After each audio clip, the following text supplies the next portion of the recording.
I'm Prajakta. I'm a content creator, actor now from Mumbai, India. And I started creating content in 2015.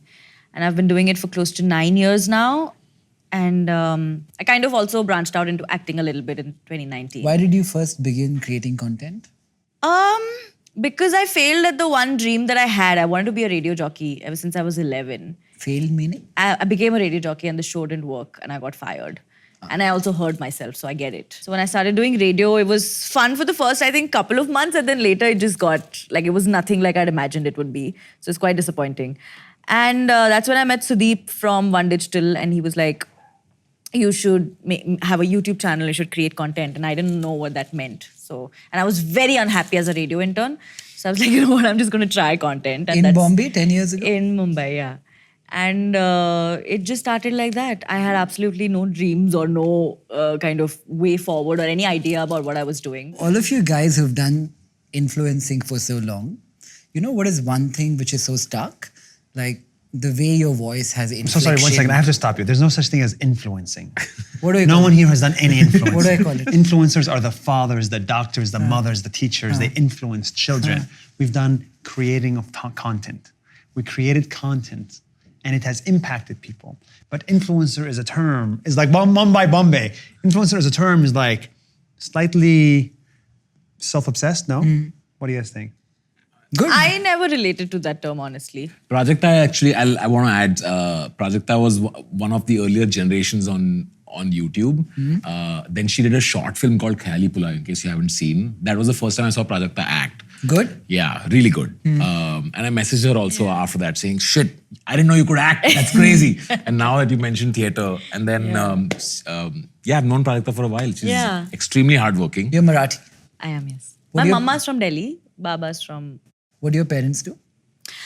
Baba used to work, he was in Cadbury before, and then later he was working in real estate. And Mama was a phonetics teacher. She used to teach languages. Phonetics teacher. Yeah. Wow. What is that? So, I mean, she used to have a bunch of kids because apparently they are not taught ABCD anymore. It's A, B, K, D. So it's the phonetics that, and she used to teach that. I'll tell you more about her. Yeah. Oh, wow. Why is this big? It's like we're introducing each other. Can we do this? Can the three of you say, what does Prajakta appear to the outside world in your lens? Yeah. So I'd had Priyanka Chopra on the podcast once, and she gave this example of a swan that looks like it's very peaceful on the surface, but on the inside, the feet are paddling. Don't think I've come across a more hardworking and disciplined professional than this person. Seconded. She's very hardworking. Like she's probably the most disciplined content creator that I've known throughout my career. And she is Bill Gates' favorite creator. Every time I see her, it's either at Bill Gates conference or at Davos conference. So she's like represents India in the major conferences. I'll tell you what, they're not going to invite Tanmay for this one. Too risky. Not anymore, brother. Not anymore. How is that? How do you get yourself in these places? I think YouTube had a huge role to play in that. 2019 is when YouTube kind of reached out to me for this program called Creators for Change. 2018. And they were like, do you want to... So they pick a few creators from across the world and they put like a band of us together and they're like, make videos for this program called Creators for Change. And every year they have different themes. In 2018 is when they reached out for the first time, and then 2019 was the second year. And that's when there was this documentary that they were making with Michelle Obama for girls' education. And they reached out to me for that. And I think that was my first kind of step up from what I was doing back home. And that kind of opened a lot of doors for me. So YouTube has been a huge cheerleader in my journey beyond just doing the content that I was natively doing on my channel, just putting me out there, giving me a platform to speak about things. And then I happened to meet Nikhil, who kind of put me in touch with goalkeepers. So that's how that started. The UNDP kind of came in through both these channels. So it kind of went into a whole domino effect once the first Creators for Change video went out. And yeah, so that's how it began. And when did you blow up and all of that? 2018, 2017? My first video actually went viral. So I started in Feb of 2015, and the first video that really, really blew up was in the July of that year. What was quickly. it about? It was a video called Words Delhiites Use. I hurt a lot of Delhi ego in that video, but it kind of like blew up. And then it's just been like a roller coaster. Like it was not 1 week, was like another for a very, very long time. Very cool. And now, what are you looking forward to? I'm looking forward to more acting. I'm writing. Is that a natural transition? Creator, distribution, acting? It wasn't planned. I was very surprised when it started coming my way because when I started making content, I don't think any of us thought that these avenues were actually even possible for us. So I was very surprised with it. I've always loved acting and I missed it after I quit theatre. So when it came, I was like, okay, I'm going to give it a try. But it wasn't conscious, no. It just kind of happened. Is there a hierarchy in that world? Like, I know there is a hierarchy between TV actors and large screen actors. When an influencer comes into that world, is it tougher? Like, are you treated the same as an actor? I feel like I also happen to be very fortunate to become an actor at a time when the lines are slightly blurrier than they were before. I feel like OTT really opened it up for actors, where now if you see, like for example, seeing what a Karishma Tanna is doing or what a Harman Baweja is doing, like it's just crazy seeing them. Because now suddenly I don't think that hierarchy is there where, if you're a TV actor, you won't get cast because TV, film, theatre, No, I don't everybody's mean- doing OTT. I don't mean from a casting lens, okay. but from a societal Perception. hierarchy perception lens. I think there is.